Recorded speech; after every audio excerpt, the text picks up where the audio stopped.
ക്ലീനായിട്ട്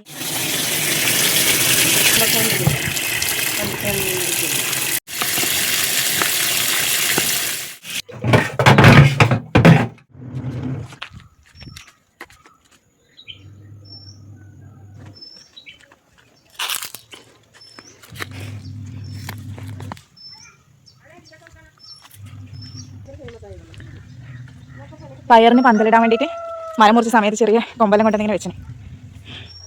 അന്നേരം പയർ ഇനി അതുമ്പോൾ കയറിക്കോളും. ഇന്ന് ഉച്ചയ്ക്ക് തോരൻ വെക്കാൻ നോക്കുമ്പം ഒന്നുമില്ല സാധനം. അന്നേരം ഞങ്ങൾ വിചാരിച്ചു ഇടിച്ചക്ക തോരൻ വെക്കാൻ. അന്നേരം നമുക്ക് ഇടിച്ചക്ക പറിക്കാൻ പോകട്ടാ. ഈ വർഷം ചക്ക ഉണ്ടാവാൻ ഭയങ്കരമായിട്ട് ലേറ്റായി. നമുക്ക് എവിടുന്നും ചക്ക കിട്ടില്ല. നിങ്ങൾക്കൊക്കെ ചക്ക കിട്ടിയായിരുന്നു. നമ്മളെ പ്ലാവിൽ ഇപ്പോൾ ഇടിച്ചക്ക ആവുന്നേ ഉള്ളൂ. കഴിഞ്ഞ വർഷം ഈ സമയമാകുമ്പോൾ നമ്മൾ ചക്കയെല്ലാം വെച്ചായിരുന്നു. എന്താ വെച്ചാൽ കുറേ ചക്ക ഉണ്ടായിരുന്നു. ഇപ്രാവശ്യം ചക്കയെല്ലാം ലേറ്റ് ആയിട്ടായത്. ഇത് നമ്മളെ പ്ലാവൻ കേട്ടാ. ഇതിനകത്ത് മുകളിലേക്കെല്ലാം ചക്ക പിടിക്കുന്നുണ്ട്.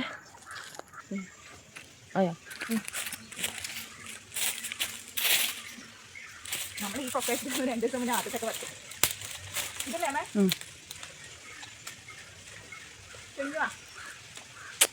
ഇല്ല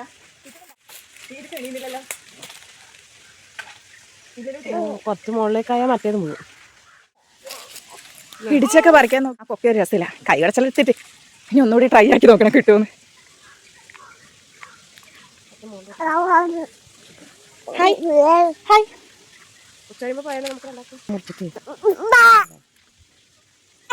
ഒരാളിവിടെ നിലത്ത് ചെയ്യാൻ വേണ്ടിട്ട് ഭയങ്കര കുരുത്തക്കേട്. ഇന്ന് നടക്കാനാ ഇടാൻ പെടൂ. നടക്കാനാ നമുക്ക് ചെയ്യാം. ഓ ഞാൻ ചക്ക പറിക്കാൻ നോക്കിയിട്ട് ആ ഇടിച്ചക്കേൻ്റെ എവിടെയോ ഒരു ചക്കയമ്മ തന്നെ കത്തി കയറി നിന്ന് പാലിട്ടുന്നുണ്ട്. അമ്മക്കെത്തുവാ അമ്പിടുവേ അമ്പിടുവേ. ആ കണിങ്ങനെ കണിങ്ങനെ വെച്ചോ വെച്ചോമ്മ. ആ ചക്ക ആ വെച്ചോ വെച്ചോ.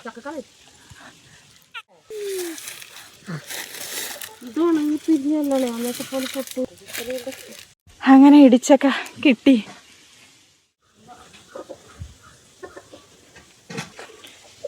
അന്നേരം ഇന്ന് ഉച്ചക്ക് തോരൻ വെക്കാൻ വേണ്ടി ഞങ്ങൾ കഷ്ടപ്പെട്ട് ഇടിച്ചക്ക പറിച്ചു. വേണ്ട, നിങ്ങളുടെ നാട്ടിൽ ഇടിച്ചക്ക എന്നാ പറയാ? നമ്മളിവിടെ ചക്ക പൂതൽ, ഇടിച്ചക്ക അങ്ങനെയൊക്കെയാണ് പറയുക.